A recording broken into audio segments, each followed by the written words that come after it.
Hi, இன்றைக்கி நம்ம பார்க்க போகிறது இட்லி பொடி தான். இட்லி பொடிக்கு தேவையான பொருட்கள் என்னென்னு பார்க்கலாம்.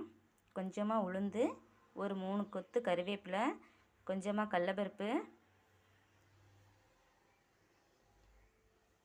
கொஞ்சோண்டு அரிசி, ஒரு ஒரு சின்ன ஒரு கட்டி பெருங்காயம், ஒரு 5 பல் பூண்டு, ஒரு 10 வரமிளகாய் எடுத்திருக்கேன். இதை ஃபஸ்ட்டு தயார் பண்ணிக்கலாம். ஃபஸ்ட்டு சட்டி காஞ்சதும் அரிசியை பொரித்து எடுத்துக்கணும். அரிசியை நம்ம போட்டாச்சு. இப்போ பொரித்து எடுத்துக்கலாம்.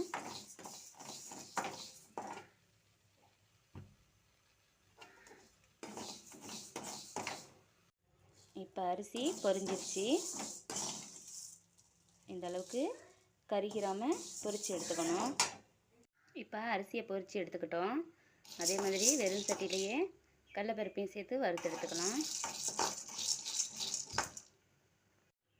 இப்போ கடலப்பருப்பு வறுபட்டுருச்சு. இந்த அளவுக்கு இருக்கட்டும், தனியாக எடுத்து வச்சுக்கலாம். இப்போ உளுந்தையும் வறுத்து எடுத்துக்கலாம். இப்போ உளுந்து சேர்த்தாச்சு, வறுத்து எடுத்துக்கலாம்.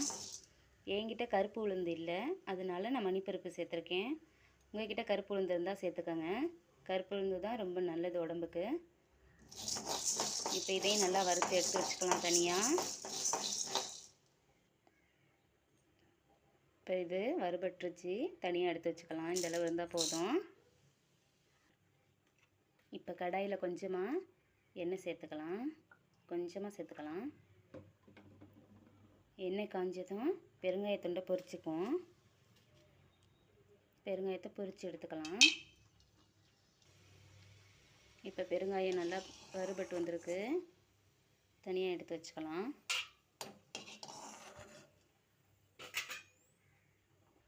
இப்போ 5 பல் பூண்டு சேர்த்துக்குவோம்.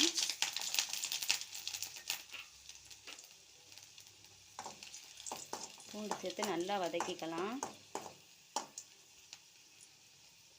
பூண்டில் ஈரப்பதம் இல்லாமல் நல்லா வதக்கி எடுத்துக்கலாம். ஈரப்பதமாக இருந்தால் சீக்கிரமாக வீணாக போயிடும் நம்மளோட பொடி. நல்லா வதக்கி எடுத்துக்கலாம். இப்போ பூண்டு நல்லா வதங்கிடுச்சு, எடுத்து வச்சுக்கலாம். இப்போ நம்ம கருவேப்பிலை சேர்த்துருக்கோம். அதே எண்ணெயில் கருவேப்பிலை நல்லா பொரிஞ்சு வரட்டும்.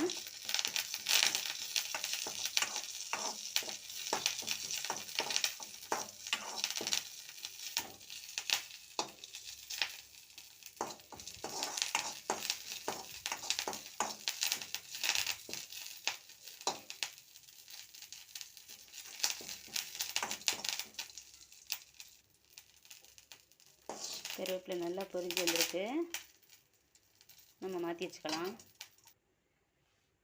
இப்போ அதே பாத்திரத்தில் வரமிளகாவையும் போட்டு நல்லா வறுத்து எடுத்துக்கலாம்.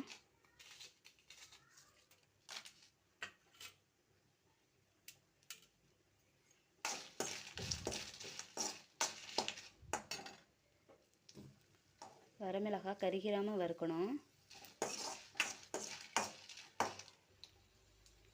இந்த அளவுக்கு இருக்கட்டும், எடுத்து வச்சுக்கலாம். இப்போ எல்லாத்தையும் அதே எண்ணெய் சட்டியில் போட்டு நல்லா வதக்கிக்கலாம்.